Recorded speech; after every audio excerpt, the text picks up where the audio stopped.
Hi, it's Scott. Welcome to another Board Games Maelstrom review.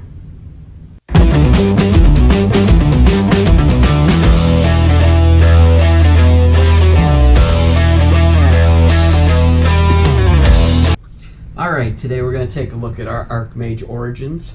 It's for 2 to 4 players, and it plays in about 10 to 15 minutes with at ages 8 and up. It's designed by Dave Killingsworth and published by Solar Flare Games.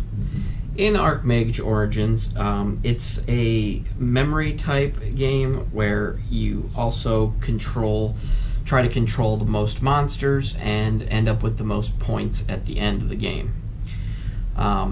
You have 4 different factions you can use. You can use the Demonologist, which is the red. You can use the Necromancer, which is the green. You can use the Technomancer, which is blue. I don't know if it's off camera if you can see it. And also the Elementalist, which is yellow. Each of them, when you begin play, you take the deck of your choice and you take a hold monster token, which will be explained later. Now, today we're just going to set up for a 2-player game. And what you do is you set all the monsters up in a 4x4 grid. Everybody takes their deck, which consists of numbered cards, which is your magic power from 1 to 8. You also get your hold monster card, and you get a dimension door card with this deck. I'm not sure. Let me take a look and see. Nope, there are different powers for each faction. For this side, you get your 8 cards. You get your hold monster card, and you get darkness. Discard this card to target 2 enemy mage cards and then swap their position without looking at them. So in that case, you could, if someone's placed mage card, you could swap it so that they don't get the monster that they were targeting. It's all about throwing your opponent off. It's all about memory and remembering and putting together the most power. We're gonna discuss how you capture monsters. The special power for the red is discard this card, pick 2 of the monster cards on the table, swap the location of these cards without looking at them. This can affect monsters with a hold monster token on them. Alright, that's a good time to explain the hold monster token. The hold monster token is what you do when you play your hold monster card, and you place that hold monster token on the monster of your choice, and that prevents it from moving the rest of the game until the scoring phase. As we could see in the dimensional door, there are cards that can affect this. But for now, when it's your turn, the first thing you do is take a peek at 2 monsters. We're going to take a look at 2. This monster is worth 3 points, and they all have, some of them have flavor text on them. This one says, Woody says there's a severe penalty for littering in these woods, but he is worth 3 points at the end of the game if you capture him. So I've taken a look at Woody here, and I'm going to set these off to the side a little, and I'm going to take a look over here. This is Lash, and he is worth 2 points at the end of the game if you capture him. Now, there are 2 ways I can go about this. I can say, you know what, I would like to, and you only get to look at him once, I would like to capture this Woody card. It's 3 power, and so I'm going to take my 3 power card, and I'm going to place it right here. Now this counts in the entire row this way, or column, not sure, I think columns are this way, rows are this way. It counts in the entire row this way against every monster in this row. And so that would be my play. And now,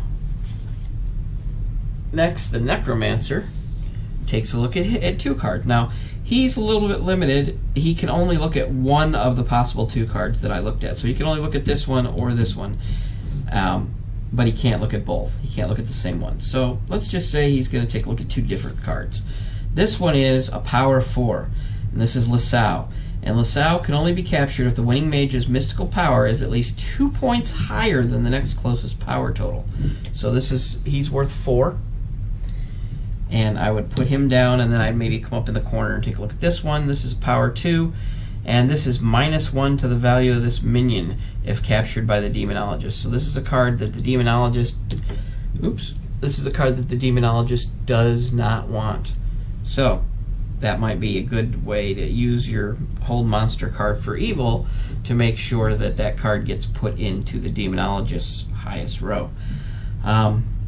So in the 2 cards that were looked at, I think we're going to go with this player as for Lasau, and we're going to put our 6 card down on it.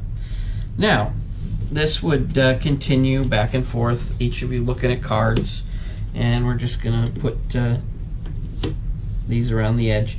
A side note: you can only have, let's say, each player can only put 2 cards in one slot. So once there's a card there in the slot, you're done. So we're just going to spread these out a little, and I don't have quite enough room on there, so we'll just put these out, and then we'll take the other guys' cards and we're going to set them out around the way as if they had played it, that this is the way that they wanted to do it. Okay, now we're on to the scoring phase. Let's just say they each used their hold monster card, and they didn't get messed with. Maybe they waited or whatever. So what we're going to do is we're going to start and flip every card around the edge over so that we can view their total power. And we're going to do that real quick. Ooh, must be something in this row that the Necromancer really wanted if he plopped down his 8 power. But we all know that I just did this randomly, so that doesn't really say much of anything. So pop these up. This. I don't know if some of these are out of frame, but we'll just get them up. Alright. Now we take a look at each monster. Now this monster is the number 2, -1 if captured by the Demonologist. This may have been moved in. This is pretty bad for the Demonologist here. The Necromancer really did a number on him. But anyway, the total power of cards from the Demonologist that are touching this card is 14. This way and this way. We got 14. Now, as far as the Necromancer, he has 1 here and a 5 here. That's 6. So this card would go to the Demonologist, and because of the text on this, he would only get, this would only be worth 1 point to him instead of 2. Next, we got the monster card that was held, and it is a minion. It's also -1 if captured by the Necromancer. Now in this case, the Necromancer has a value of 3, 4 touching this card, and the Demonologist has a value of 6, and 7 is 13 touching this card, so this would also go to the Demonologist. And then we go on to this card. This is a 1 power card. It's +1 if captured by the Necromancer. So again, we have 9 if we look up 1 here, 2 here, and 6 here, focused on this card. And the other team has just 1 focused on this card. So this would again go to the Demonologist. And then we'll go up into this card. This is another 1, +1 if captured by the Technomancer. The Technomancer is not in our game, so that does not count. We have 3 power by the Necromancer. We have 6 by the Demonologist, and so that would also go over here. Now we're going to probably get down into some of the higher cards. Not this time, though. This is 1, and its power is 9 by the Necromancer, and 8, 11 by the Demonologist. This would again go to the Demonologist. This one, Tashk, he has 3 power, and this one is 7 and 10. Demonologist captures this one as well. And we get to here. This card is 2 power, -1 if captured by the Technomancer, and this card is 2, 3, 4, 5, 6, and then only 4 by the Necromancer, so this also goes to the Demonologist. This is, I don't even know how this is working out like this. This one is 6 to the Necromancer and 3 to the Demonologist, so that finally the Necromancer wins a card. Now we're going to turn this card over. This is Lash, and this is 9, and 8 is 17 by the Demonologist, and 11 by the Necromancer. This goes over here as well. Alright, this is Gertrude. Gertrude can only be captured if the winning mage's mystical power is at least 3 points higher than the next closest power total. So we're going to check that out. Here we have the Demonologist, who has a total of 16 points on this card, and only 9, so that would be captured by the Demonologist. Then we get to this card, and it's power 4. The Demonologist has 3, 8, 12, and the Necromancer only has 6, so this would go to the Demonologist. This was the hold monster placed on this one, Lasau, and this is 6, 7, 8, 5, so the Necromancer would win this card.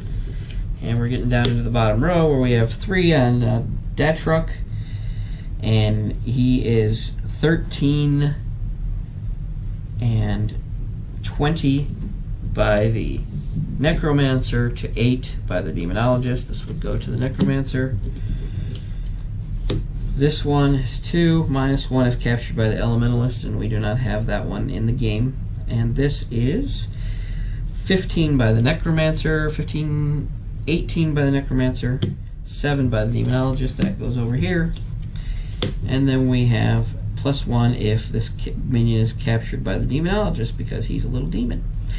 And the Demonologist has 3 on this, and the Necromancer has 15, so they would get this card. And then on to the very last card, which is, this is +1 if captured by the Elementalist. This is 9 and 17 by the Necromancer, and none by the Demonologist, so this would go over here. Now at game's end, you would total up the total power. 1, 2, 3, 4, 7, and this was we'll just say that they got that, 11 and 14. The Necromancer managed to gather a 14 power army from the battlefield, and I think the Demonologist is going to win this one. She was captured with more than 3. And this one was captured with 2, so that's 9, 10, 11, 13, 14, 15, 16, 17, 18, 19, 20, 21, 22, and this one's only worth 1 point. This is 23. So, in this case, the Demonologist would win. This is a very light and quick game. I think if you need a filler game, or if you want something that travels well, because this all fits into one small little box, the Archmage Origins box, it all fits in there. And I believe that if you want a nice travel game that's quick, a little bit of back and forth, some fun, maybe a little bit of take that, not a lot, with the different player powers that each mage set has. The Elementalist has his special power is Fireball. You discard this card to choose a monster on the table as a target of this spell, including monsters that are held. Flip that card over. It is a creature other than a dragon. Remove it from the game. If it is a dragon, it is unaffected, and leave this face up. That is the Elementalist power. And the Technomancer's special power is Teleport. Discard this card to target any 2 of your own mage cards around the outside of the play area, then swap the location of those 2 cards. You can use that as like a final power play move to maybe swing the end of the game in your favor. Light, quick game, back and forth, a little bit of take that. I'm going to go ahead and give it a category 3 of 5, mostly because of the light nature. It's a lot of fun. We played this with the family the other night, and everybody really had a good time. There's quite a bit of strategy in it. You would be surprised, even being a little card game. There's a lot of strategy in it. This is out at distribution now. You should be able to pick it up. So if this is something you think you'd like, category 3 of 5, Archmage Origins, go pick it up.